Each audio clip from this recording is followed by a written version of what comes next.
જલની અંદર એક માછલું અને એક માછલી આ બંને સંસર્ગ કરે છે. હવે આ દ્રશ્ય સૌભરી ઋષિએ જોયું છે. એવું નથી કે આ દ્રશ્ય ક્યારેય કોઈ દિવસ આ ઋષિએ જોયું જ નથી. એ જલની બહાર પણ આ દ્રશ્યને જોયું છે. પણ આજે જ્યારે આખા સંસારથી બચીને તપ કરવા માટે જ્યારે જલનો આશ્રય ગ્રહણ કર્યો છે,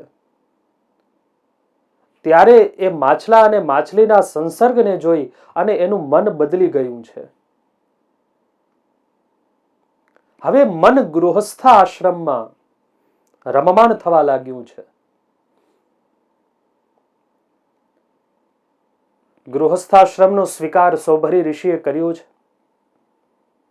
અનેક વર્ષો સુધી ભોગને ભોગવ્યા છે.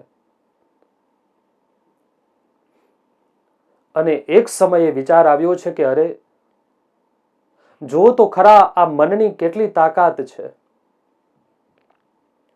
મેં મારા સંપૂર્ણ જીવનમાં ક્યારેય ભૌતિક સુખને સ્થાન ન આપ્યું.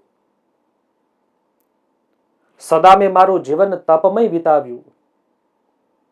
પણ એક સામાન્ય માછલા અને માછલીના સંસર્ગને જોઈ અને મારું મન બગડી ગયું.